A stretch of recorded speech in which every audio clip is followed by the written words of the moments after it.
entendu dire que mon appartement du Lavandou venait de l'or. En gros, j'ai gagné au loto de l'immobilier, c'est ça?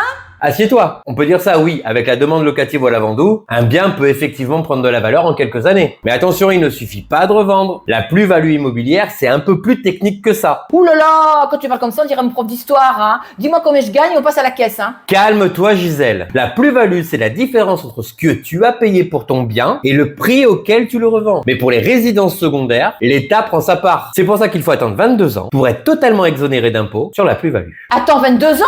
Il croit vraiment que je vais faire carrière dans la collection des biens immobiliers? Le gouvernement mise sur la stabilité. Il considère qu'après 22 ans, le bien a assez mûri pour mériter une exonération complète. Avant cela, tu as un abattement progressif. Mais c'est lent, un peu comme le vieillissement du vin. Super, alors mon appartement est un bon cru. Ah bah j'irai le visiter en 2046, en espérant que l'impôt aura enfin relâché sa prise. Disons que 22 ans, c'est le moyen de limiter la spéculation. Mais au Lavandou, comme les biens sont parfaits pour la location saisonnière, beaucoup d'investisseurs préfèrent revendre après quelques années en prenant en compte l'impôt. La rentabilité locative compense. Donc en gros, le message c'est, toi patiente ou fais de la location. Parce que 22 ans, même pour moi, ça commence à ressembler à une histoire d'amour compliquée.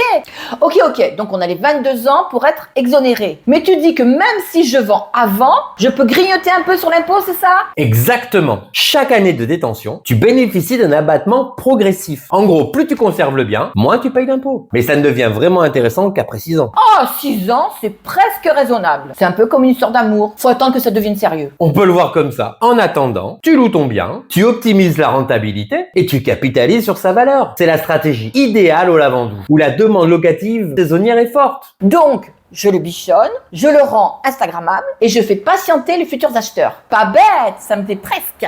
Bon alors disons que je reste patiente et que je booste la valeur. Tu as des conseils pour transformer mon appart en palace ? Tout à fait. Un bon rafraîchissement, un aménagement moderne, peut-être une terrasse avec la vue mer, tout ce qui fait waouh au premier coup d'œil. Au Lavandou, un bien qui attire les touristes et les locaux peut rapidement monter en valeur. Donc, un investissement en coussin et en vue mer. Très bien, je note. Oui, et plus sérieusement, les rénovations de qualité ajoutent vraiment de la valeur. Ce n'est pas juste esthétique, ça parle aussi à la rentabilité. Donc, la formule magique, c'est investissement, patience, un peu de déco et un soupçon de touristes par centaines. Donc, si je résume, la plus-value, c'est un marathon et pas un sprint. Et pour la patience, je compte sur l'État pour la tester. En effet, mais avec une bonne stratégie de location, tu peux très bien rentabiliser en attendant. Après tout, on est au Lavandou. C'est un marché idéal pour optimiser son bien et profiter de sa valeur. Alors me voilà, investisseur professionnel. Je vais faire patienter les acheteurs et les impôts.